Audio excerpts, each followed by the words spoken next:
Hello friends, welcome to my channel study for you. So guys, आज के इस video में हम लोग देखने वाले हैं जो आपका रेलवे आरपीएफ का एग्ज़ाम होने वाला है 2 से 13 दिसंबर तक।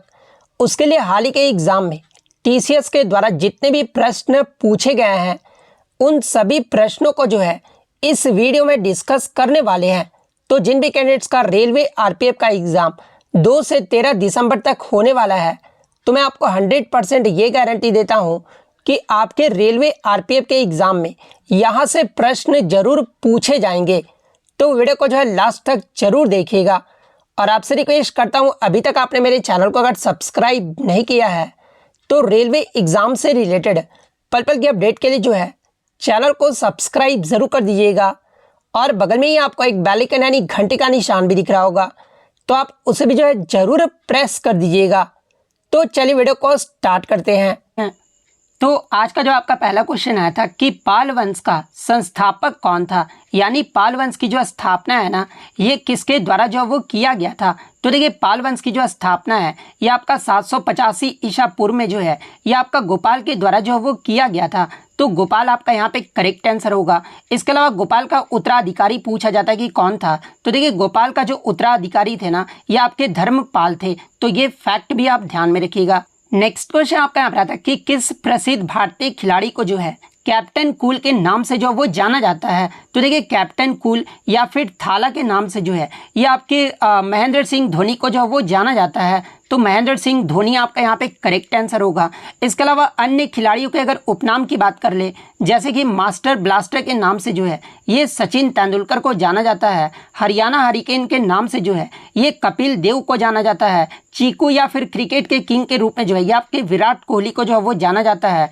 दादा के नाम से जो है ये आपके सौरभ गांगुली को जाना जाता है। दवाल के नाम से जो है ये आपके राहुल द्रविड़ को जाना जाता है। उड़न परी या फिर पायोली एक्सप्रेस के नाम से जो है ये आपके पीटी उषा को जो वो जाना जाता है।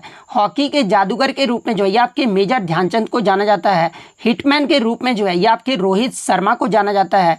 सिक्सर किंग के नाम से जो है ये आपके युवराज सिंह को जो वो जाना जाता है। जंबो के नाम से जो है आपके अनिल कुंबले को जाना जाता है। नवजगढ़ के नवाब के रूप में जो है ये आपके वीरेंद्र सहवाग को जाना जाता है। टर्मिनेटर के रूप में जो है ये आपके हरभजन सिंह को जाना जाता है। और विनोद द ग्रेट, ये जो आपके विनोद कांबली को जो है इस नाम से जो वो जाना जाता है। तो ये सारे फैक्ट जो आपको ध्यान में रखना है। नेक्स्ट क्वेश्चन आपका आता था कि चू फाट भारत के निम्नलिखित में से जो है किस उत्तर पूर्वी राज्य का जो है ये एक फोक डांस है। तो देखिए, चू फाट की बात कर ले तो ये जो आपका सिक्किम राज्य का जो है एक लोक नृत्य है। तो सिक्किम आपका यहाँ पे करेक्ट आंसर होगा।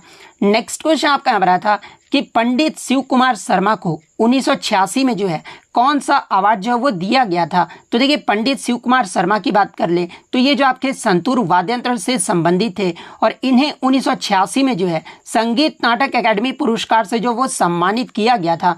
तो संगीत नाटक एकेडमी पुरस्कार आपका करेक्ट आंसर होगा। इसके अलावा मैं आपको बता दूं कि पंडित शिव कुमार शर्मा को 1991 में जो है इन्हें पद्मश्री और 2001 में जो है इन्हें पद्म विभूषण से भी जो वो सम्मानित किया गया था। तो ये फैक्ट भी आप ध्यान में रखिएगा।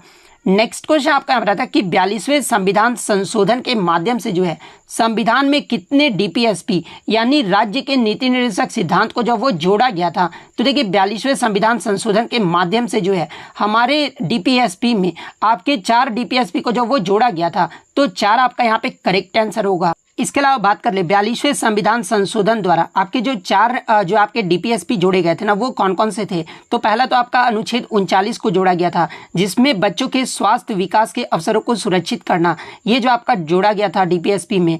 इसके अलावा अनुच्छेद 39A को भी जो वो जोड़ा गया था। और अनुच्छेद 39A में जो है आपके समान न्याय को बढ़ावा देना और गरीबों को निःशुल्क कानूनी सहायता प्रदान करना, ये बात जो आपका कहा गया अनुच्छेद 39A में। वहीं आपका अनुच्छेद 43A को भी जो वो जोड़ा गया था। अनुच्छेद 43A में जो है ये आपके उद्योगों के प्रबंधन में श्रमिकों की भागीदारी सुनिश्चित करने के लिए जो है ये आपका कदम उठाएगा। ये आपका अनुच्छेद 43A में जो है वो कहा गया है। इसके अलावा अनुच्छेद 48A को जो है वो जोड़ा गया था। और अनुच्छेद 48A में जो है ये आपका पर्यावरण की रक्षा और सुधार करना और वनों और वन्य जीवों की रक्षा करना, ये जो आपका अनुच्छेद 48A में जो है आपका कहा गया है। तो ये फैक्ट भी आपको ध्यान में रखना है।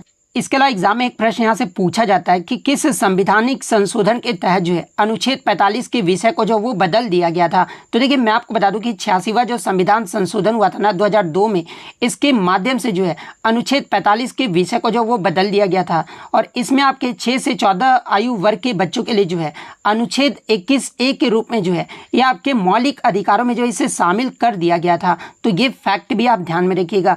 इसके अलावा 40वां जो संविधान संशोधन हुआ था 1978 में, इस अनुच्छेद के तहत जो है ये आपका अनुच्छेद 38 का जो है क्लोज 2 को जो वो जोड़ा गया था और अनुच्छेद 38 का क्लोज 2 में जो आपका क्या कहा गया है, तो देखिए इस अनुच्छेद में आपका कहा गया है कि राज्य विशेष रूप से जो है आय से असमानताओं को कम करने का प्रयास करेगा और न केवल व्यक्तियों के बीच बल्कि स्थिति, सुविधाएं और अवसरों में जो है असमानताओं को समाप्त करने का भी जो वो प्रयास करेगा। ये जो आपका अनुच्छेद 38 के 2 में जो वो कहा गया है और ये जो आपका किस आपका संविधान संशोधन के तहत जोड़ा गया अनुच्छेद 38 के क्लोज 2 को, तो ये आपका 44वें संविधान संशोधन 1978 के माध्यम से जो है इसे जोड़ा गया था।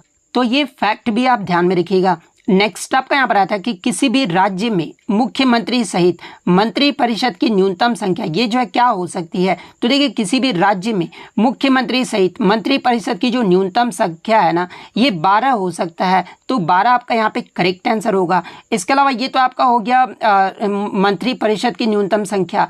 वहीं अगर आपका विधानसभा के सदस्यों की पूछा जाए तो देखिए किसी भी राज्य में मंत्री परिषद में मुख्यमंत्री सहित मंत्रियों की कुल संख्या उस राज्य के विधानसभा के सदस्यों का जो है कुल संख्या के 15% से जो वो अधिक नहीं होगा। तो ये फैक्ट भी आप ध्यान में रखिएगा। और ये जो बात है ना ये आपका अनुच्छेद 164 के क्लोज ए में जो आपका कहा गया है, तो ये पॉइंट भी आप ध्यान में रखिएगा। नेक्स्ट आपका यहाँ पर आता है कि poverty and un British rule in India, ये जो पुस्तक है ना ये किसके द्वारा जो वो लिखा गया था। तो देखिए poverty and un British rule in India ये जो पुस्तक है ना ये दादा भाई नौरोजी के द्वारा जो वो लिखा गया था। तो दादा भाई नौरोजी आपका करेक्ट आंसर होगा। और देखिए दादा भाई नौरोजी को ही जो है ये आपका grand old man of India के नाम से भी जो वो जाना जाता है। और ये जो आपके ब्रिटिश संसद का सदस्य बनने वाले जो है ये पहले भारतीय भी थे। तो ये पॉइंट भी आप ध्यान में रखिएगा।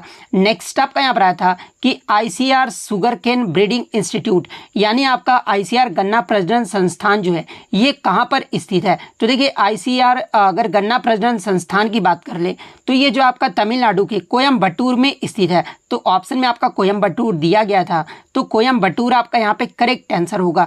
इसके अलावा अगर बात कर ले ICR sugar cane breeding institute, इसकी जो स्थापना ये कब हुआ था, तो ये आपका 1912 में हुआ था। तो ये पॉइंट भी आप ध्यान में रखिएगा। नेक्स्ट आपका यहाँ पर आया था कि G20 शिखर सम्मेलन 2023 पहली जो शेरपा बैठक है ना ये कहाँ पर आयोजित किया गया था। तो देखिए G20 शिखर सम्मेलन 2023 पहली जो शेरपा बैठक है ना ये आपका 13 से 15 दिसंबर 2022 को जो है ये आपका राजस्थान के उदयपुर में जो है आयोजित किया गया था। तो उदयपुर आपका यहाँ पे करेक्ट आंसर होगा। नेक्स्ट आपका यहाँ पर आया था कि अप्रैल 2022 में भारत के प्रमुख G20 समन्वयक के रूप में जो है ये किसे नियुक्त किया गया था। तो देखिए अप्रैल 2022 में भारत के प्रमुख G20 समन्वयक के रूप में जो है ये हर्षवर्धन श्रृंगला को जो वो नियुक्त किया गया था। तो हर्षवर्धन श्रृंगला आपका यहाँ पे करेक्ट आंसर होगा।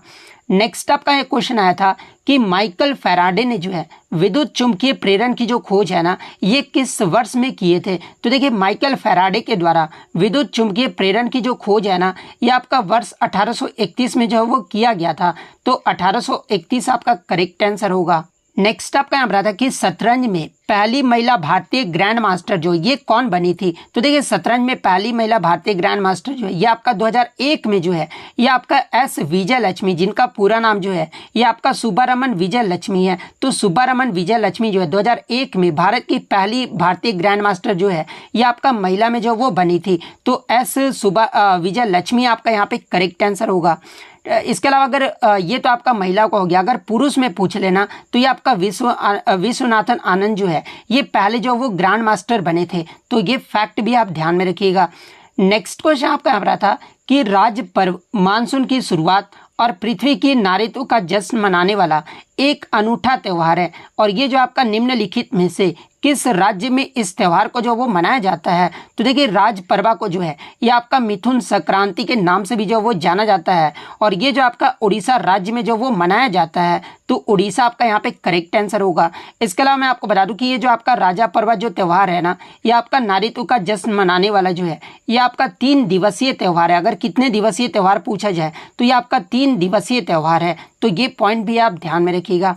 नेक्स्ट आपका क्वेश्चन आया था कि G20 शिखर सम्मेलन की पहली रोजगार कार्य समूह की बैठक किस शहर में जो है ये आपका 2 से 4 फरवरी 2023 तक जो है ये आपका आयोजित किया गया था? तो देखिए G20 शिखर सम्मेलन की पहली जो रोजगार कार्य समूह की जो बैठक है ना, ये आपका राजस्थान के जोधपुर में जो है ये आपका आयोजित किया गया था, तो जोधपुर आपका यहाँ पे करेक्ट आंसर होगा।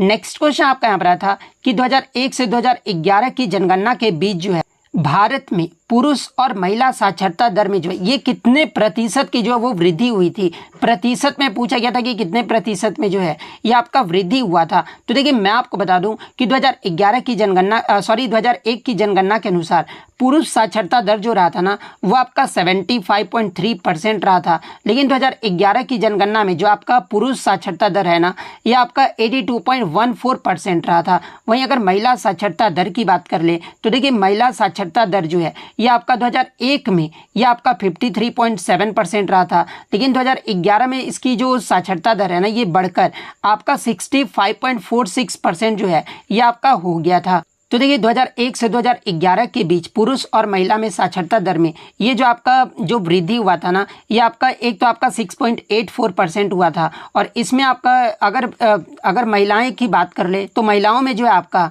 वो आपका लगभग 11.76% हुआ था। तो ऑप्शन में आपका पेयर में दिया गया होगा, तो पुरुष में तो आपका 6.84% की वृद्धि हुआ था और महिलाओं में आपका 11.76% की वृद्धि हुआ था। तो 6 और 11 वाला जो भी ऑप्शन आपका दिया गया होगा पेयर में, वो आपका यहाँ पे करेक्ट आंसर होगा।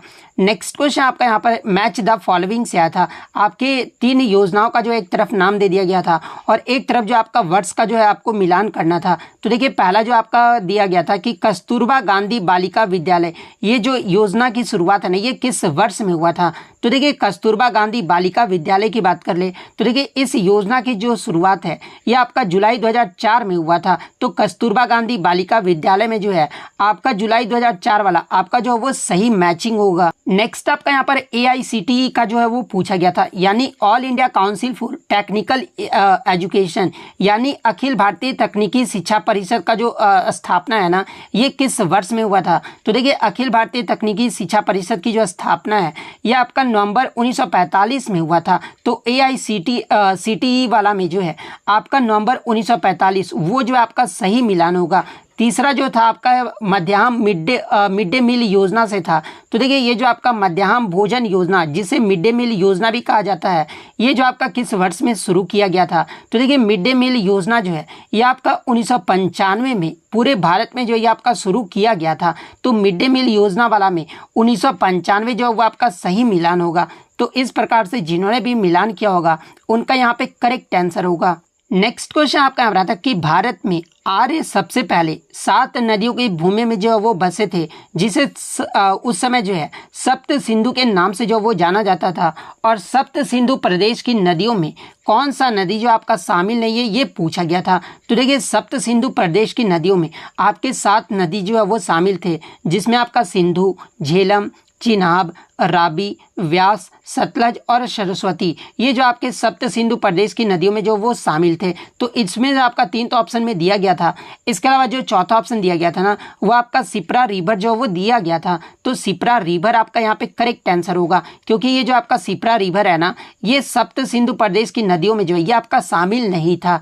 नेक्स्ट क्वेश्चन आपका यहाँ पर था कि how many grams of salt salinity is there per litre of water in the Dead Sea, यानी मृत सागर में जो है प्रति लीटर पानी में कितने ग्राम नमक की जो वो लवणता होती है? तो देखिए मृत सागर में प्रति लीटर पानी में ये जो आपका 340 ग्राम पर लीटर की जो है ये आपका नमक की जो वो लवणता होती है। तो 340 ग्राम आपका यहाँ पे करेक्ट आंसर होगा।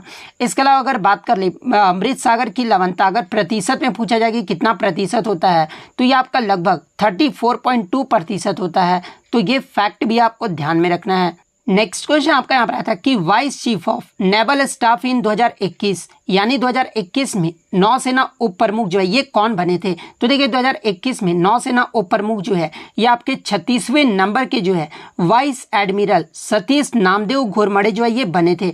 तो सतीश नामदेव घोरमड़े आपका यहाँ पे करेक्ट आंसर होगा।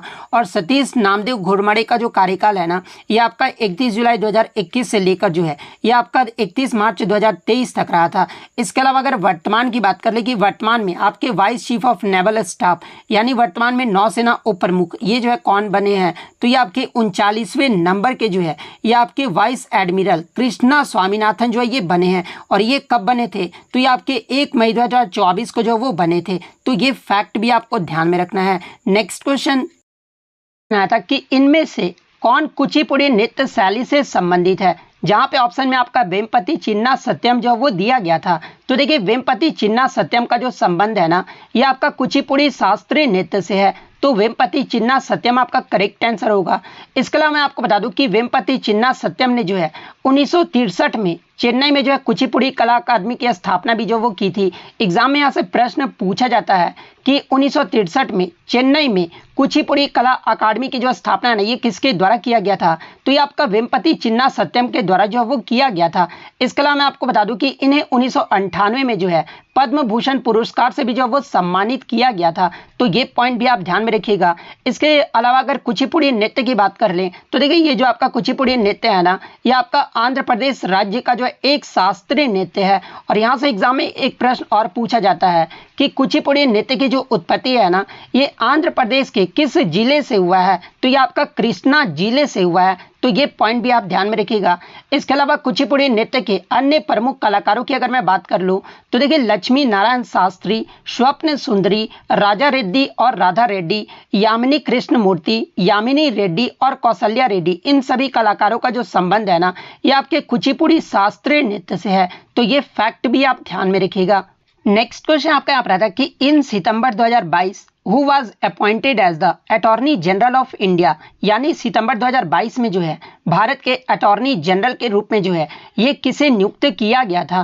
तो देखिए सितंबर 2022 में भारत के अटॉर्नी जनरल के रूप में जो है ये आपके आर वेंकटरमणि को जो वो नियुक्त किया गया था। तो आर वेंकटरमणि आपका यहाँ पे करेक्ट आंसर होगा।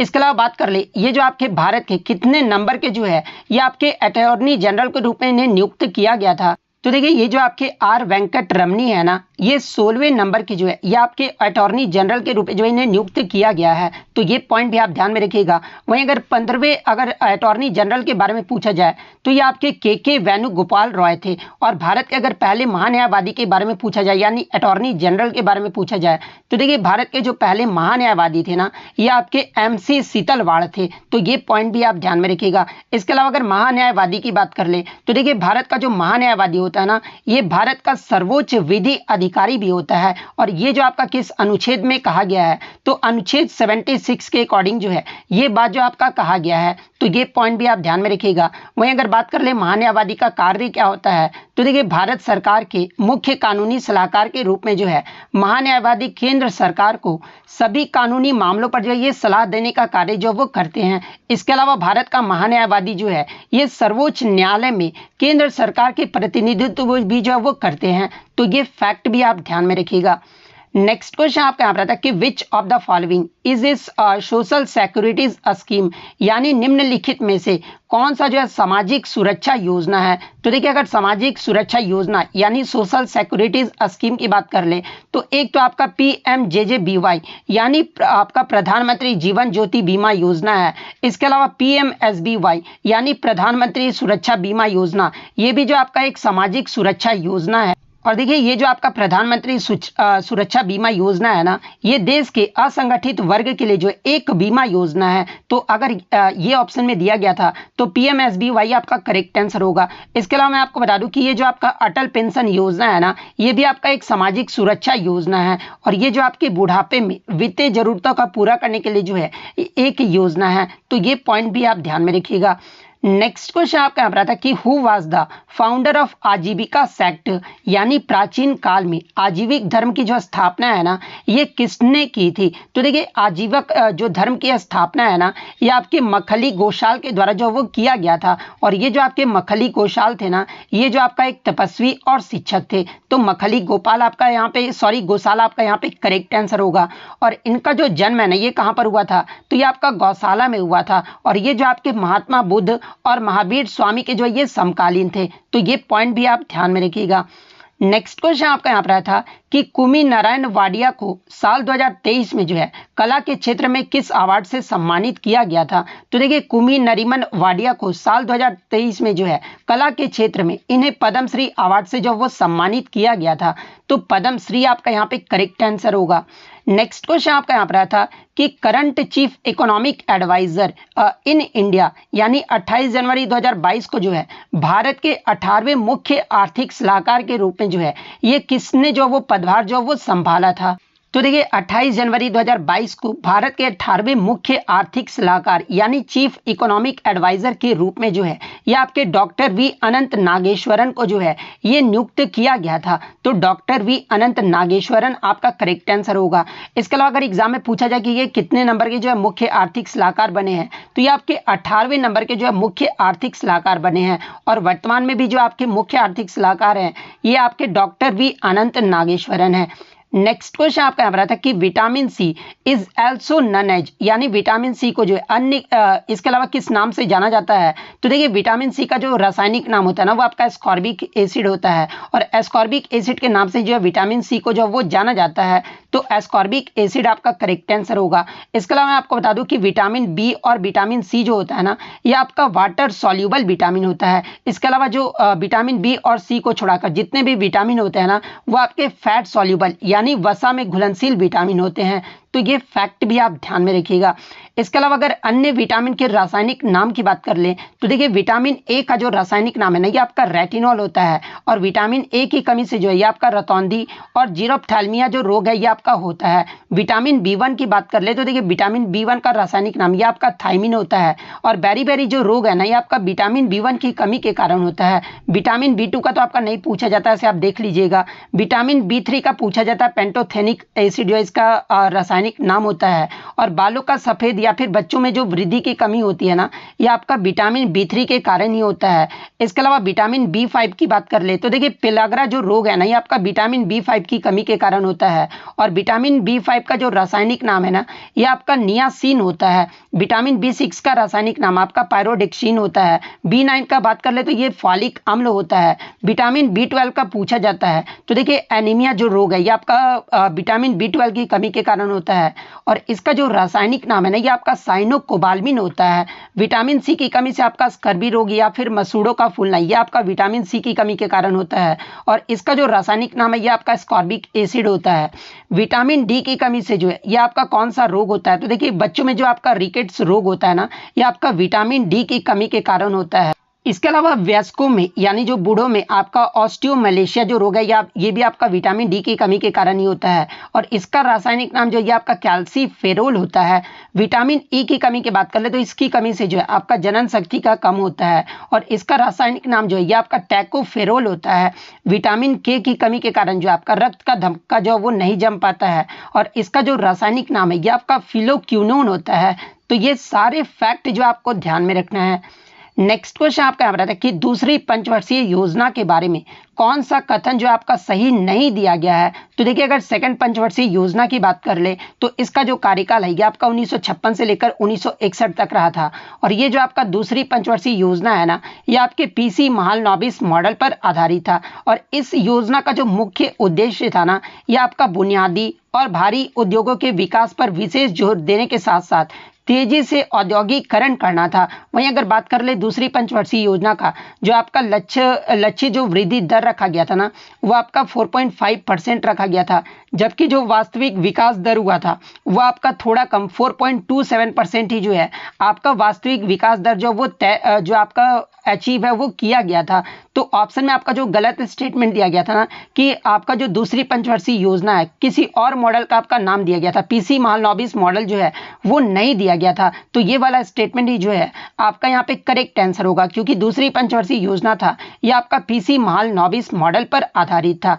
नेक्स्ट क्वेश्चन आपका यहाँ पर आया था कि भारत सरकार द्वारा 2020-21 में जो है शुरू की गई प्रधानमंत्री दक्षता और कुशलता संपन्न हितग्राही यानी पीएम दक्ष योजना जो है ये आपका किस मंत्रालय की योजना है। तो देखिए, अगर पीएम दक्ष योजना की बात कर ले तो इसे आपका भारत सरकार द्वारा 2020-21 में जो वो शुरू किया गया था, और ये जो आपका ministry of social justice and empowerment यानी सामाजिक न्याय और अधिकारिता मंत्रालय की जो है ये आपका योजना है। तो सामाजिक न्याय और अधिकारिता मंत्रालय आपका करेक्ट आंसर होगा। इसके अलावा मैं आपको बता दूं कि पीएम दक्ष योजना का जो आपका मकसद है ना, ये आपका समाज के होशिये पर रहने वाले वर्गों को कौशल विकास के जरिए जो है ये आपका सशक्त बनाना है। और इस योजना के तहत जो है अनुसूचित जाति, पिछड़ा वर्ग, आर्थिक रूप से कमजोर वर्ग, डीएनटी और सफाई कर्मचारियों को जो है ये आपका कौशल विकास, पूर्ण कौशलीकरण, अल्पकालिक प्रशिक्षण और उद्यमिता विकास पाठ्यक्रम जो है इस योजना के तहत जो वो दिए जाते हैं। तो ये फैक्ट भी आप ध्यान में रखिएगा। नेक्स्ट क्वेश्चन आपका यहाँ पर आता है कि द ऐसा unit of illuminance is the यानी रोशनी की जो है ऐसा यूनिट जो वो पूछा गया था। तो देखिए, रोशनी का जो ऐसा यूनिट होता है ना ये आपका लक्स होता है, और लक्स को जो आपका एलेक्स से जो वो डिनोट किया जाता है। तो लक्स आपका यहाँ पे करेक्ट आंसर होगा। और देखिए, मैं आपको बता दूं कि इसे प्रति वर्ग मीटर ल्यूमेन में भी के रूप में भी जो वो मापा जाता है। तो अगर ऑप्शन में ये भी दिया रहा है तो ये भी आपका यहाँ पे करेक्ट आंसर होगा। नेक्स्ट क्वेश्चन आपका यहाँ पर आता है कि who adopted A policy of consolidation rather than expansion in the Delhi सल्तनत यानी किसने दिल्ली सल्तनत में जो है विस्तार के बजाय समकेन की नीति जो वो अपनाई थी। तो देखिए, दिल्ली सल्तनत में विस्तार के बजाय समकेन की जो नीति है ना ये आपके गयासुद्दीन बलबन के द्वारा जो वो अपनाया गया था। तो गयासुद्दीन बलबन आपका यहाँ पे करेक्ट आंसर होगा। नेक्स्ट क्वेश्चन आपका यहाँ पर था कि 3 किंगडम वर्गीकरण यानी 3 जगत का जो वर्गीकरण है ना ये किसने दिया था। तो देखिए, 3 जगत का जो आपका वर्गीकरण है ना यानी जीवों का 3 जगत का जो वर्गीकरण है ना ये अर्नेस्ट हैक्ले ने जो है 1860 के दशक में जो है ये आपका 3 जगत का वर्गीकरण प्रणाली का प्रस्ताव जो वो रखा था। तो अर्नेस्ट हैकेल आपका यहाँ पे करेक्ट आंसर होगा। और इन्होंने बताया था कि जीवों के 3 जगतों में जो है बांटा था, और वो 3 जगत कौन कौन से थे। तो पहला आपका प्लांटी था, सेकेंड आपका एनिमेलिया था, और थर्ड जो था वो आपका प्रोटिस्टा था। तो ये आपका 3 किंगडम वर्गीकरण के बारे में हो गया। अगर आपसे एग्जाम में पूछा जाए कि जीवों के 5 जगत वर्गीकरण का जो प्रस्ताव है ना ये किसने रखा था। तो देखिए, जीवों के 5 वर्गीकरण का जो प्रस्ताव है ना ये 1969 यानी 1969 में जो है रॉबर्ट विटकर के द्वारा जो है इसे प्रस्तुत किया गया था। तो ये फैक्ट भी आप ध्यान में रखिएगा। नेक्स्ट क्वेश्चन आपका यहाँ था कि जब जिंक को तनु सल्फ्यूरिक अम्ल यानी एक्वा सल्फ्यूरिक एसिड के साथ अभिक्रिया कराई जाती है ना तो कौन सी गैस जो वो निकलता है। तो देखिए, जब जिंक को आपका एक्वा सल्फ्यूरिक एसिड के साथ आपका रिएक्शन कराया जा रहा है तो आपका जो प्रोडक्ट बन रहा है ये आपका ZnSO4 यानी जिंक सल्फेट बन रहा है, और इसमें जो आपका हाइड्रोजन गैस जो वो बाहर निकल जाता है। तो हाइड्रोजन गैस आपका यहाँ पे करेक्ट आंसर होगा। नेक्स्ट क्वेश्चन आपका यहाँ पर आता है कि स्वतंत्र लेबर पार्टी की जो स्थापना है ना ये किसने की थी, यानी who formed the independent labour party. तो देखिए, स्वतंत्र लेबर पार्टी की जो स्थापना है ना ये अगस्त 1936 में जो है आपके डॉक्टर बाबा साहेब अम्बेडकर के द्वारा जो वो किया गया था। तो बाबा साहेब अम्बेडकर आपका यहाँ पे करेक्ट आंसर होगा। इसके अलावा मैं आपको बता दूं कि ये जो आपका स्वतंत्र लेबर पार्टी था ना ये आपका एक भारतीय राजनीतिक संगठन था। तो ये पॉइंट भी आप ध्यान में रखिएगा। नेक्स्ट क्वेश्चन आपका यहाँ पर आता है कि पूर्ण स्वराज का जो प्रस्ताव है ना ये किस कांग्रेस अधिवेशन में पारित किया गया था। तो देखिए, पूर्ण स्वराज का जो प्रस्ताव है ना ये आपका 1929 के कांग्रेस के लाहौर अधिवेशन में जो है इस प्रस्ताव को जो वो पारित किया गया था। तो 1929 का कांग्रेस का लाहौर अधिवेशन आपका करेक्ट आंसर होगा। और देखिए, 1929 के लाहौर अधिवेशन की जो अध्यक्षता ये किसके द्वारा किया गया था। तो ये आपके पंडित जवाहरलाल नेहरू के द्वारा जो वो किया गया था। तो ये फैक्ट भी आप ध्यान में रखिएगा। नेक्स्ट क्वेश्चन आपका यहाँ पर आता है कि भारत ने अब तक कुल कितने बार जो है आईसीसी क्रिकेट विश्व कप जो वो जीता है। कुछ बच्चों ने बताया कि आईसीसी क्रिकेट विश्व कप के बारे में पूछा गया था और कुछ बच्चों ने बताया कि आईसीसी ओडीआई क्रिकेट विश्व कप के बारे में पूछा गया था। तो देखिए मैं आपको दोनों बता देता हूँ, आप लोग कमेंट सेक्शन में लड़ने मत लगिएगा, क्योंकि आप लोग एग्जाम देकर आते हैं, मैं एग्जाम देकर नहीं आता हूँ। जो भी बच्चे क्वेश्चन बताते हैं वही मैं यहाँ पर डिस्कशन कराता हूँ। तो देखिए अगर सबसे पहले भारत ने अब तक कुल कितने बार आईसीसी विश्व कप जीता है क्रिकेट का, तो ये आपका 4 बार जो वो जीता है। तो अगर ये प्रश्न पूछा गया था तो 4 बार आपका करेक्ट आंसर होगा। अगर प्रश्न ये पूछा गया था कि भारत ने अब तक कुल कितने बार जो है आईसीसी ओडीआई विश्व कप जीता है, ओडीआई के बारे में अगर पूछा गया था, तो ओडीआई का जो विश्व कप है ना, ये भारत अब तक 2 बार जो है वो जीत चुका है। और कब कब, तो ये एक तो आपका 1983 में कपिल देव की कप्तानी में जीता था, और सेकंड आपका 2011 में महेंद्र सिंह धोनी की कप्तानी में जो वो जीता था। तो ओडीआई के बारे में पूछा गया था तो 2 आपका करेक्ट आंसर होगा। इसके अलावा अगर टी20 विश्व कप के बारे में पूछा जाए तो देखिए टी20 विश्व कप का जो खिताब है ना, भारत अब तक 2 बार जीत चुका है, जो कि आपका 2007 में पहला ही जो संस्करण हुआ था टी20 विश्व कप का, जो कि आपका साउथ अफ्रीका में आयोजित किया गया था। और इसका जो आपका विजेता टीम भारत रहा था, और ये किसकी कप्तानी में भारत जीता था, तो ये महेंद्र सिंह धोनी की कप्तानी में जो वो भारत जीता था।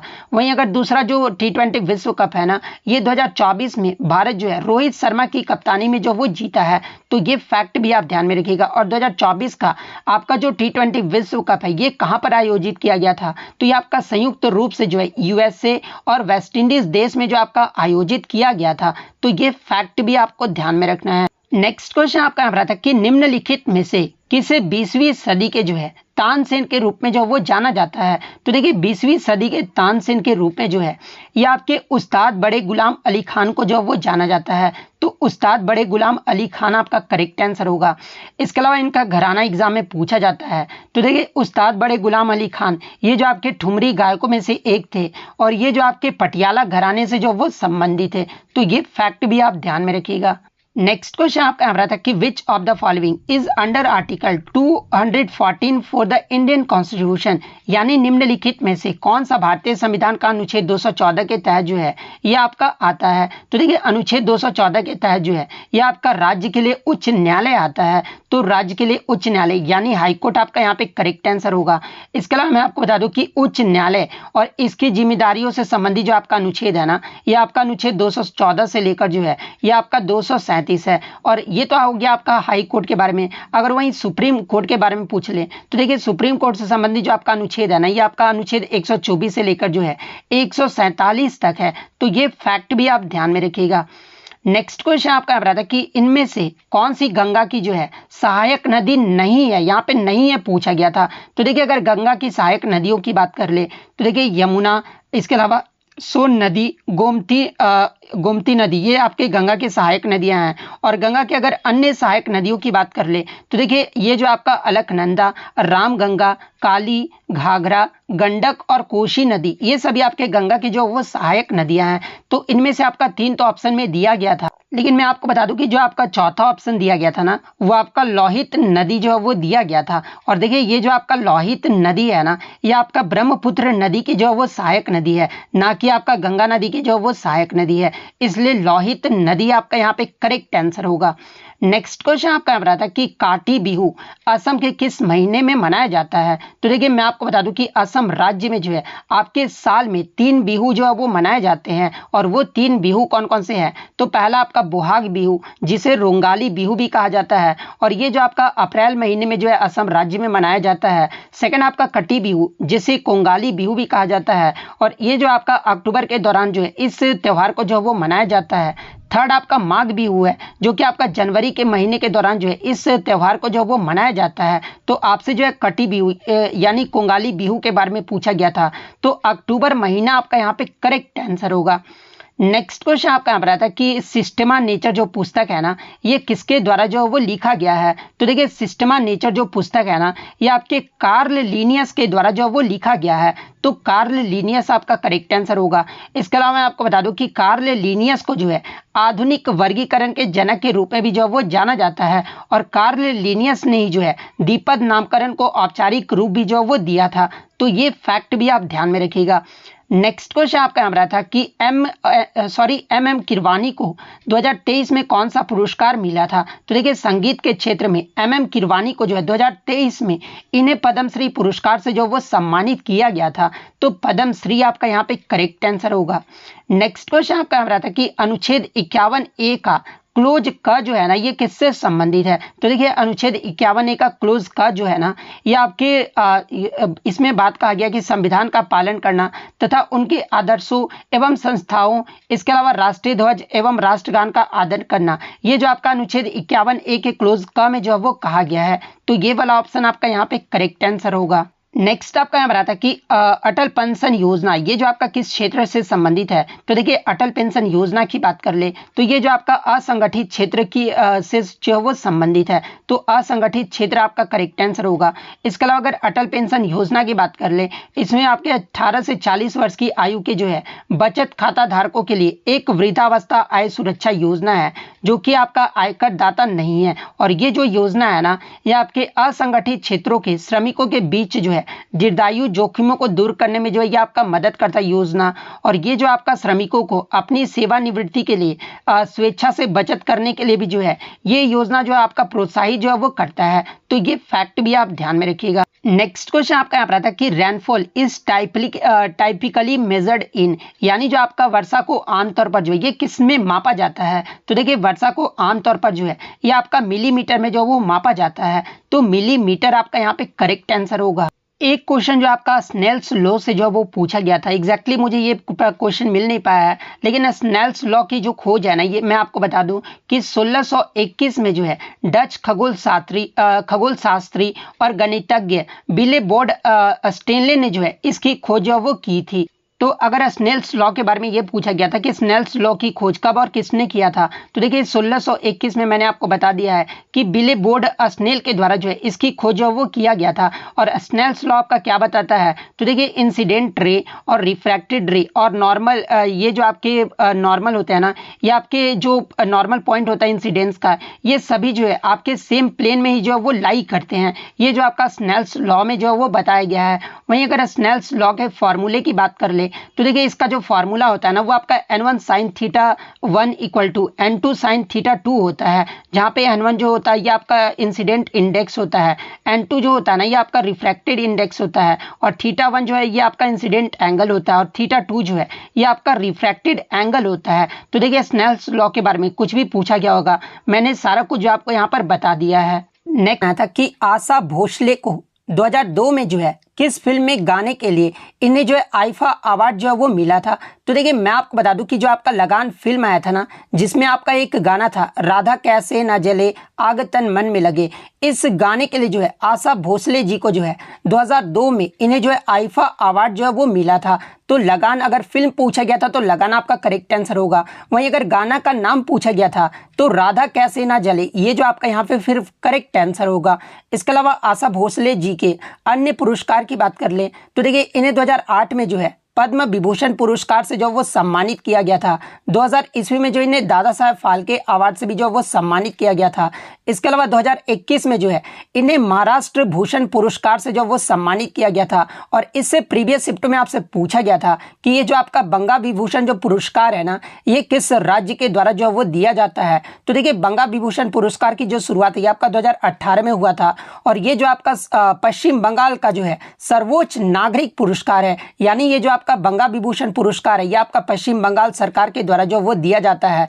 और इन्हें इस पुरस्कार से जो है 2018 में जो वो सम्मानित किया गया था। इसके अलावा मैं आपको बता दूं कि 2011 में जो है आशा भोसले को बहुत सारे गाने गाने के लिए जो है इन्हें Guinness book of world record में भी जो वो जगह जो वो प्रदान किया गया था। तो ये सारे फैक्ट जो आपको ध्यान में रखना है। नेक्स्ट क्वेश्चन आपका यहाँ पर था कि कबड्डी का पहला जो विश्व कप हुआ था ना 2004 में ये जो आपका किस शहर में आयोजित किया गया था। तो देखिए कबड्डी का जो पहला विश्व कप है ये आपका 2004 में हुआ था, और ये आपका भारत के मुंबई में आयोजित किया गया था। तो शहर का नाम पूछा गया था, तो मुंबई आपका यहाँ पे करेक्ट आंसर होगा। वहीं अगर बात कर ले पहले विश्व कप का विजेता टीम कौन रहा था, तो देखिए इसका जो फाइनल मैच है ना ये आपका ईरान और भारत के मध्य जो वो खेला गया था, जिसमें भारत ने फाइनल में जो है ईरान को हराकर पहला विश्व कप जो वो जीता था। तो ये फैक्ट भी आप ध्यान में रखिएगा।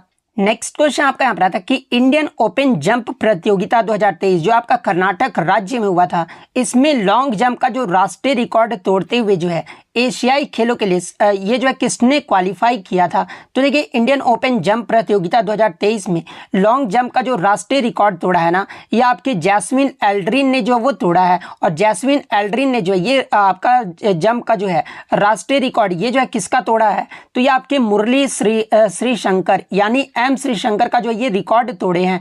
और ये जो रिकॉर्ड बनाया ना जैस्मिन एल्ड्रिन ने, ये आपका 8.42 मीटर का जो वो जंप लगाया है। तो ये पॉइंट भी आप ध्यान में रखिएगा। नेक्स्ट क्वेश्चन आपका यहाँ पर आता है कि the duration of monsoon in India extend for an average period of, यानी भारत में मॉनसून की अवधि जो औसत है ना, ये कितने दिन की अवधि का जो वो होता है। तो देखिए भारत में मानसून की जो अवधि औसतन है ना, ये आपका 100 से 120 दिनों तक जो वो होता है। तो 100 से 120 दिन आपका यहाँ पे करेक्ट आंसर होगा। इसके अलावा बात कर ले भारत में मानसून ये जो है किस महीने से किस महीने तक रहता है। तो देखिए भारत में जो मानसून यानी बारिश का जो मौसम है ना, ये आपका जून से सितंबर महीने तक जो वो रहता है। तो ये पॉइंट भी आप ध्यान में रखिएगा। नेक्स्ट क्वेश्चन आपका यहाँ पर था कि ये जो आपका Hojagiri is a folk dance of which state of India, यानी होजागिरी जो है ये किस राज्य का प्रसिद्ध लोक नृत्य है। तो देखिए होजागिरी की बात कर ले तो ये जो आपका त्रिपुरा राज्य का जो वो लोक नृत्य है। तो त्रिपुरा आपका यहाँ पे करेक्ट आंसर होगा। इसके अलावा बात कर ले होजागिरी जो आपका नृत्य है ये आपका त्रिपुरा में किस समुदाय के द्वारा किया जाता है। तो इसे आपका रिंग समुदाय के द्वारा जो वो किया जाता है।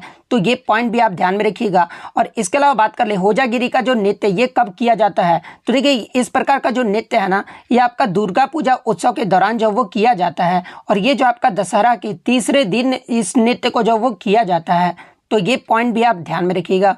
नेक्स्ट क्वेश्चन आपका यहाँ पर था कि which part of the Indian constitution is related to the central executive, यानी यहाँ पे पार्ट यानी भाग पूछा गया था। लेकिन भारतीय संविधान के अगर अनुच्छेद की बात कर ले, कौन सा आपका अनुच्छेद जो है केंद्रीय कार्यपालिका से संबंधित है। तो देखिए अनुच्छेद 52 से 78 तक जो है ना, ये आपका केंद्रीय कार्यपालिका से संबंधित है। तो अगर अनुच्छेद पूछा गया था तो अनुच्छेद 52 से 78 आपका यहाँ पे करेक्ट आंसर होगा। इसके अलावा अगर अनुच्छेद 52 की बात कर ले तो देखिए अनुच्छेद 52 में आपका कहा गया है कि भारत का एक राष्ट्रपति होगा। ये जो आपका अनुच्छेद 52 में जो वो कहा गया है। वहीं अगर अनुच्छेद 53 की बात कर ले तो देखिए अनुच्छेद 53 में आपका कहा गया कि संघ की कार्यकारी जो शक्ति है ना, ये आपका राष्ट्रपति में निहित होगा और इसी के द्वारा जो वो प्रयोग किया जो वो किया जाएगा। ये जो आपका अनुच्छेद 53 में जो वो कहा गया है।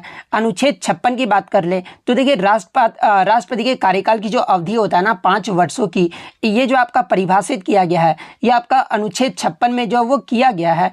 अनुच्छेद 58 की बात कर ले तो देखिए भारत के राष्ट्रपति बनने का जो आपका किसी व्यक्ति की जो पात्रता है ना, इसका जो व्याख्या है ये आपका अनुच्छेद 58 में जो वो कहा गया है। और भारत के राष्ट्रपति बनने के लिए जो न्यूनतम आयु है ये आपका 35 वर्ष होना चाहिए। तो ये पॉइंट भी आप ध्यान में रखिएगा। इसके अलावा अगर अनुच्छेद 59 की बात कर ले तो देखिए अनुच्छेद 59 में जो है आपके राष्ट्रपति के पद की शर्तों के बारे में जो है ये आपका बात जो है वो कहा गया है। वहीं अगर अनुच्छेद 71 की बात कर ले तो देखिए राष्ट्रपति के चुनाव से संबंधित मामलों से संबंधित जो आपका अनुच्छेद है ना, ये आपका अनुच्छेद 71 है। और अनुच्छेद 72 में जो है ये आपके राष्ट्रपति के क्षमतान शक्तियों से संबंधित प्रावधान का जो प्रावधान किया गया है ना, ये आपका अनुच्छेद 72 में जो वो किया गया है। नेक्स्ट क्वेश्चन आपका यहाँ पर आया था कि अटला टड्डी ये जो आपका किस राज्य का त्योहार है। तो देखिए ये जो आपका अटला टड्डी है ना, ये आपका आंध्र प्रदेश राज्य का जो है एक त्योहार है। तो आंध्र प्रदेश आपका करेक्ट आंसर होगा। और ये जो आपका अटला टड्डी जो त्योहार है ना, ये आपका आंध्र प्रदेश राज्य में आसु विजम के कृष्ण पक्ष के तीसरे दिन जो है इस त्योहार को जो वो मनाया जाता है। और ये जो आपका त्योहार है ये किस लिए मनाया जाता है, एग्जाम में ये भी प्रश्न पूछा जाता है कि आंध्र प्रदेश में अविवाहित और विवाहित हिंदू महिलाओं द्वारा पति पाने या फिर अपने पति के स्वास्थ्य और लंबे जीवन की कामना करने के लिए जो है आपका आंध्र प्रदेश में कौन सा त्योहार जो वो मनाया जाता है। तो ये आपका अतला टड्डी त्योहार जो वो मनाया जाता है। तो ये फैक्ट भी आप ध्यान में रखिएगा। नेक्स्ट क्वेश्चन आपका यहाँ पर आया था कि इसके अलावा अगर आंध्र प्रदेश के अन्य त्योहार की बात कर ले तो देखिए भीषम एकादशी, त्यागराज महोत्सव, पीतू महोत्सव, ब्रह्मोत्सव और दक्कन महोत्सव, ये सभी आपके आंध्र प्रदेश के जो है अन्य त्योहार हैं। नेक्स्ट क्वेश्चन आपका यहाँ पर आता है कि राष्ट्रीय युवा नीति यानी नेशनल यूथ पॉलिसी जो है ये किस वर्ष में शुरू किया गया था। तो देखिए राष्ट्रीय युवा नीति की बात कर ले तो इसकी जो शुरुआत है ना ये आपका 2014 में जो वो किया गया था, तो 2014 आपका यहाँ पे करेक्ट आंसर होगा। और इसका लक्ष्य क्या था नेशनल यूथ पॉलिसी की, तो देखिए इसका जो लक्ष्य था ना वो आपका युवाओं की पूर्ण क्षमता हासिल करने के लिए जो है उन्हें सशक्त बनाने और उनके जरिए देश के राष्ट्रों के बीच जो है सही जगह हासिल करने में जो वो समर्थ बनाना था। तो ये पॉइंट भी आप ध्यान में रखिएगा।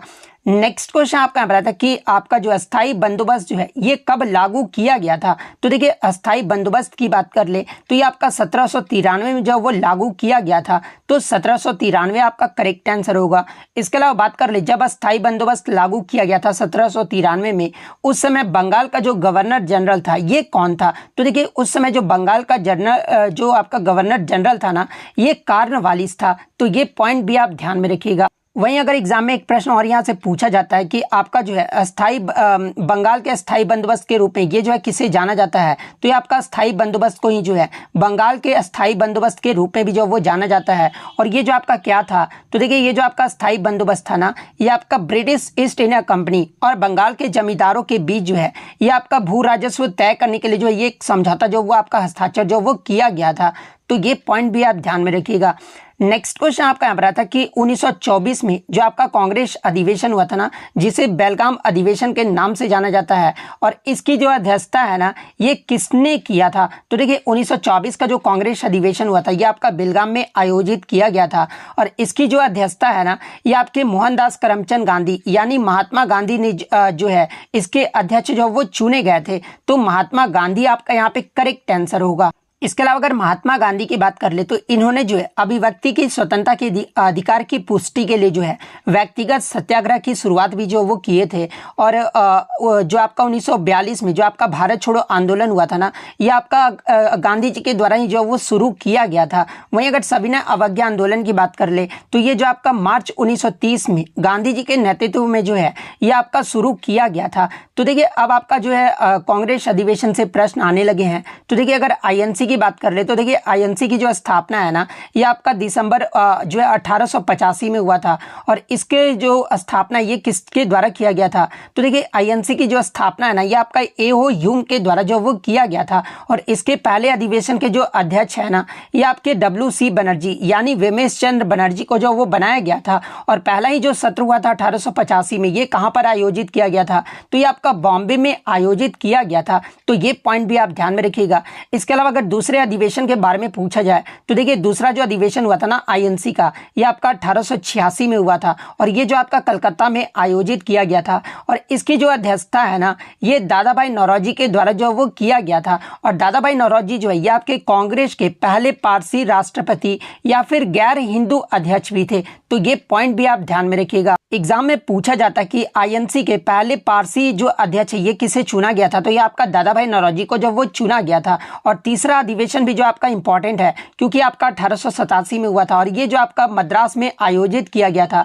और इसके जो पहले जो अध्यक्ष है ना ये बदरुद्दीन तैयबजी जो वो बनाए गए थे, और ये जो आपके कांग्रेस के पहले मुस्लिम अध्यक्ष जो वो बनाए गए थे। एग्जाम में पूछा जाता है कि कांग्रेस के पहले मुस्लिम अध्यक्ष ये जो है कौन बने थे, तो ये आपके बदरुद्दीन तैयबजी बने थे। तो ये पॉइंट भी आप ध्यान में रखिएगा। वहीं अगर आईएनसी के पहले विदेशी अध्यक्ष के बारे में पूछा जाए तो देखिए आईएनसी के पहले जो विदेशी अध्यक्ष थे ना ये आपके जॉर्ज यूल थे। और जॉर्ज यूल ये जो आपका किस अधिवेशन की अध्यक्षता किए थे, तो देखिए 1888 का जो आपका इलाहाबाद अधिवेशन हुआ था ना इसकी अध्यक्षता जो ये आपका जॉर्ज यूल के द्वारा जो वो किया गया था। वहीं अगर पूछ ले कि आईएनसी की पहली महिला अध्यक्ष जो है ये किसे बनाया गया था, तो देखिए आईएनसी की जो पहली महिला अध्यक्ष है ना ये एनी बेसेंट को जो वो बनाया गया था। और ये जो है कब बनी थी, तो 1917 का जो कलकत्ता अधिवेशन हुआ था ना इसमें जो है पहली महिला अध्यक्ष जो वो बनाई गई थी। तो ये तो आपका पहली महिला अध्यक्ष के बारे में हो गया। अगर आईएनसी की पहली भारतीय महिला अध्यक्ष अगर पूछा जाना तो ये आपका सरोजनी नायडू को जो वो बनाया गया था। और ये कब बनी थी, तो ये आपका 1925 का जो कानपुर अधिवेशन हुआ था ना इसमें जो ये अध्यक्ष जो वो बनाई गई थी। इसके अलावा सुभाष चंद्र बोस के बारे में पूछा जाता है, तो देखिए आईएनसी के पहले जो आपका सुभाष चंद्र बोस जो अध्यक्षता किए थे ना ये आपके 1939 के त्रिपुरी अधिवेशन में जो है इन्होंने जो वो अध्यक्षता जो वो किया था। तो ये पॉइंट भी आप ध्यान में रखिएगा। और स्वतंत्रता के समय आपके जो आईएनसी के अध्यक्ष थे ये कौन थे? तो ये आपके JB कृपलानी थे। और कांग्रेस के पहली अध्यक्ष अगर पूछा जाए आज़ादी के बाद कांग्रेस की पहली अध्यक्ष कौन बनी थी? तो ये आपका पटाभी सीतारमैया बने थे। तो ये फैक्ट भी आप ध्यान में रखिएगा। नेक्स्ट आपका यहाँ पर आता है कि अली अकबर खान, ये जो आपका किस वाद्य यंत्र से संबंधित है? तो देखिए अली अकबर खान की बात कर ले तो ये जो आपके सरोद वाद्य यंत्र से संबंधित है। तो सरोद वाद्य यंत्र आपका करेक्ट आंसर होगा। इसके अलावा प्रीवियस शिफ्ट में आपसे यहाँ से पूछा गया था कि अली अकबर खान जो ये आपके किस घराने से संबंधित है? तो ये आपके मैहर घराने से संबंधित है। तो ये पॉइंट भी आप ध्यान में रखिएगा। अगर इनके पुरस्कार के बारे में पूछा जाए तो देखिए अली अकबर खान को जो है 1967 में जो है इन्हें पद्म भूषण से जो वो सम्मानित किया गया था। और 1989 यानी 1989 में जो है इन्हें पद्म विभूषण से जो वो सम्मानित किया गया था। तो ये पॉइंट भी आप ध्यान में रखिएगा। नेक्स्ट अगर बात कर ले अन्य प्रमुख वादक और उनके वाद्यंत्र के बारे में, जहां से एग्जाम में प्रश्न आपके लगातार जो वो पूछे जा रहे हैं, जैसे कि तबला वादक की बात कर ले तो इसमें आपके अल्लाह रखा खां, जाकिर हुसैन, पंडित किशन महाराज, गुदई महाराज जिन्हें समता प्रसाद के नाम से भी जाना जाता है, पंडित आनंद गोपाल, इसके अलावा सुखविंदर सिंह, लतीफ अहमद खान, फयाज खान, स्वप्न चौधरी, अनोखे लाल मिश्र, पंडित जसराज, निखिल ज्योति घोष, तन्मय घोष, इसके अलावा विक्रम घोष, इन सभी का जो संबंध है ना ये आपके तबला वाद्यंत्र से है। वहीं अगर सितार वाद्यंत्र की बात कर ले तो देखिए पंडित रविशंकर, उमाशंकर मिश्र, बुद्धादित्य मुखर्जी, निखिल बनर्जी, विलायत खान, वंदे हसन, शाहिद परवेज, राजीव जनार्दन, कुशल दास, इन सभी का जो संबंध है ये आपका सितार वाद्यंत्र से है। देखिए मैं आपको क्या करता हूँ कि वाद्यंत्र और वादक के टेलीग्राम पर जो इसका PDF है ना मैं आपको अपलोड कर दूंगा। तो आपको टेलीग्राम का लिंक आपको डिस्क्रिप्शन में मिल जाएगा। आप वहां से ज्वाइन करके जो है इस PDF को जो वो ले सकते हैं। क्योंकि मैं सारा वीडियो में बताने लगूंगा तो बहुत ज़्यादा वीडियो जो है वो लंबा हो जाएगा और मैं आपका टाइम वेस्ट जो है वो नहीं करना चाहता हूं। नेक्स्ट क्वेश्चन आपका यहाँ पर आया था कि आपका राणा सांगा और आपके जो है बाबर के मध्य कौन सा युद्ध जो वो लड़ा गया था? तो देखिए राणा सांगा और बाबर के मध्य जो है ये आपका जो खानवा का युद्ध है ना ये आपका 16 मार्च 1527 को जो वो लड़ा गया था। तो खानवा का युद्ध जो आपका यहाँ पे करेक्ट आंसर होगा। तो ये इसके अलावा बाबर के द्वारा लड़े गए अन्य युद्ध की बात कर ले, जैसे कि बाबर के द्वारा आपके 4 इंपॉर्टेंट युद्ध जो वो लड़ा गया था, जो कि आपका पानीपत का जो प्रथम युद्ध है ना ये आपका 21 अप्रैल 1526 को जो है ये आपका इब्राहिम लोदी और बाबर के मध्य लड़ा गया था, जिसमें जो आपका विजयी रहा था ये आपका बाबर जो वो विजयी रहा था। खानवा का जो युद्ध है आपका 17 मार्च 1527 को जो है ये आपका राणा सांगा एवं बाबर के मध्य जो वो लड़ा गया था और इसमें भी जो आपका बाबर जो वो विजयी रहा था। चंदेरी के युद्ध की बात कर ले तो ये जो आपका 29 जून 1528 को जो है ये आपका मैदिनी राय एवं बाबर के मध्य जो है ये आपका चंदेरी का युद्ध लड़ा गया था। घाघरा का युद्ध की बात कर ले तो ये आपका 6 मई 1529 को जो है ये आपके अफगानों एवं बाबर के मध्य जो वो लड़ा गया था। तो ये सारे युद्ध जो आप इंपॉर्टेंट जो है वो ध्यान में रखिएगा। और बाबर की मृत्यु कब हुई थी? तो देखिए बाबर की जो मृत्यु है ना ये आपका 1530 में हुआ था। इसके बाद इसका उत्तराधिकारी जो है हुमायूं जो है इसका वो अध्यक्ष ये बना था। नेक्स्ट अगर बात कर ले 1930 में स्वराज पार्टी की स्थापना ये जो है किसने की थी? तो देखिए 1930 में आपका जो है 1 जनवरी 1930 को चित्तरंजन दास और मोतीलाल नेहरू द्वारा जो है कांग्रेस के भीतर स्वराज पार्टी या फिर कांग्रेस खिलाफत स्वराज पार्टी का गठन जो वो किया गया था। तो मोतीलाल नेहरू और चित्तरंजन दास आपका यहाँ पे करेक्ट आंसर होगा। वहीं अगर बात कर ले आपका जो स्वराज पार्टी का जो गठन किया गया था उसमें आपके अध्यक्ष जो है ये किससे बनाया गया था? तो देखिए अध्यक्षता जो है ये आपका CR दास के द्वारा जो वो किया गया था। CR दास आपके अध्यक्ष थे और सचिव अगर पूछा जाए कि कौन थे तो ये आपके मोतीलाल नेहरू जो है स्वराज पार्टी के जो वो आपके सचिव थे। इसके अलावा एग्जाम में एक प्रश्न पूछा जाता है कि ग्रैंड ओल्ड लेडी के रूप में जो ये किससे जाना जाता है? तो देखिए भारतीय स्वतंत्रता आंदोलन की ग्रैंड ओल्ड लेडी के रूप में जो है ये आपके अरुणा आसफ अली को जो वो जाना जाता है। तो ये पॉइंट भी आप ध्यान में रखिएगा। नेक्स्ट क्वेश्चन आपका यहाँ था कि इसमें से आपका विषम जो वो छांटना था। आपका 4 ऑप्शन दिया गया था, गोदावरी, गंगा, सिंधु और ब्रह्मपुत्र में जो इसमें आपका कौन सा विषम है यानी ऑड वन आउट है। या फिर क्वेश्चन ये पूछा गया था कि उत्तर भारत में कौन सी नदी कृषि से संबंधित नहीं है? तो ऑप्शन में आपका एक गोदावरी भी दिया गया था। तो देखिए ये जो आपका गोदावरी नदी है ना ये आपका उत्तर भारत का नहीं है, बल्कि ये जो आपका दक्षिण भारत की जो है ये प्रमुख नदी है। और ये जो आपका गोदावरी नदी है ना ना ये महाराष्ट्र, तेलंगाना और आंध्र प्रदेश से होकर जो ये बहता है और बंगाल की खाड़ी में जो ये आपका नदी जो वो गिरता है। वहीं अगर उत्तर भारत में प्रमुख नदियों की बात कर ले जैसे कि गंगा, यमुना और सतलज, ये जो तीनों नदियां हैं ना ये आपके उत्तर भारत में कृषि के लिए जो वो महत्वपूर्ण है। लेकिन ये जो आपका गोदावरी है ना ये आपका उत्तर भारत का नहीं, ये आपका दक्षिण भारत का प्रमुख नदी है, इसलिए गोदावरी आपका यहाँ पे करेक्ट आंसर होगा। नेक्स्ट आपका यहाँ रहा था कि संविधान के किस भाग में जो है पंचायती राज से संबंधित प्रावधान जो वो लागू किए गए हैं। तो देखिए संविधान के भाग 9 में जो है पंचायती राज से संबंधित प्रावधान जो वो लागू किए गए हैं, तो भाग 9 आपका करेक्ट आंसर होगा। वहीं अगर अनुच्छेद की बात कर ले तो देखिए पंचायती राज का जो गठन है ये आपका किस अनुच्छेद में उल्लेख किया गया है, तो ये आपका अनुच्छेद 40 में किया गया है। वहीं अगर पंचायती राज से संबंधित अनुच्छेद की बात कर ले तो ये आपका अनुच्छेद 243 से लेकर जो है 243 ओ तक है, तो ये पॉइंट भी आप ध्यान में रखिएगा। और संविधान में जो एक आपका नया भाग जोड़ा गया था ये किस संविधान संशोधन के द्वारा जो वो जोड़ा गया था, तो देखिए 73वां जो आपका संविधान संशोधन हुआ था ना ये आपका 1992 में हुआ था और लागू जो हुआ था ये आपका 1993 में हुआ था। तो इसी संशोधन के माध्यम से जो है आपके संविधान में एक नया भाग जो कि आपका भाग 9 को जो वो जोड़ा गया था, तो ये पॉइंट भी आप ध्यान में रखिएगा। वहीं अगर संविधान के भाग 6 की बात कर ले तो ये आपका राज्य का जो संबंधित है ना ये आपका भाग 6 से है। भाग 7 की बात कर ले तो ये जो आपका संविधान का भाग जो 7 है ना ये आपका 1956 द्वारा जो है इसे निरस्त जो वो कर दिया गया था, यानी जो 7वां संशोधन अधिनियम हुआ था 1956 में, इसके द्वारा जो आपका भाग 7 को जो वो निरस्त कर दिया गया था। संविधान के भाग 8 की बात कर ले तो ये जो आपका केंद्र शासित प्रदेश से जो वो संबंधित है। भाग 1 की बात कर ले तो ये आपका संघ और उसके प्रदेश से संबंधित है। संविधान के भाग 2 जो है ये आपका नागरिकता से संबंधित है। संविधान का भाग 3 जो है ये आपका मौलिक अधिकार यानी फंडामेंटल राइट से संबंधित है। और संविधान के भाग 3 को जो है भारत का मैग्ना कार्टा का संज्ञा भी जो वो प्रदान किया गया है। भाग 4 की बात कर ले तो ये आपका डीपीएसपी यानी नीति निर्देशक सिद्धांत से संबंधित है। संविधान का भाग 4A जो है ये आपका मौलिक कर्तव्य से संबंधित है। और संविधान का भाग 5 की बात कर ले तो ये जो आपका संघ से संबंधित है। तो ये सारे फैक्ट जो आप ध्यान में रखिएगा। नेक्स्ट क्वेश्चन आपका आ रहा था कि यदि प्रकाश के पथ में रखी अपारदर्शी वस्तु अत्यंत छोटी हो तो प्रकाश इसके किनारे पर मुड़ने की प्रवृत्ति जो वो दर्शाता है, और इस प्रभाव को जो वो क्या कहते हैं। तो देखिए यदि प्रकाश के मार्ग में रखी गई एक अपारदर्शी वस्तु अत्यंत छोटी हो तो प्रकाश में इसके किनारे के चारों ओर मुड़ने की जो प्रवृत्ति दर्शाया जाता है ना, इस घटना को जो है ये आपका विवर्तन, जिसे इंग्लिश में जो है डिफ्रैक्शन जो वो कहा जाता है। तो इस घटना को जो है आपका डिफ्रैक्शन यानी विवर्तन जो वो कहा जाता है। तो डिफ्रैक्शन आपका यहाँ पे करेक्ट आंसर होगा। एक क्वेश्चन आपका जो है आसरा पेंशन योजना से पूछा गया था। एग्जैक्टली मुझे प्रश्न नहीं मिल पाया। तो आसरा पेंशन योजना की जो शुरुआत है ना ये आपका 8 नवंबर 2014 को जो है उस समय जो तेलंगाना के जो मुख्यमंत्री थे ना वो कुंतला चंद्रशेखर रॉय थे, और इनके द्वारा यानी तेलंगाना राज्य सरकार द्वारा जो है ये आपका आसरा पेंशन योजना की शुरुआत जो है ये आपका 8 नवंबर 2014 को जो वो किया गया था। और ये जो योजना है ना ये आपके तेलंगाना के महबूब नगर जिले के कोथूर में जो है ये आपका शुरू किया गया था।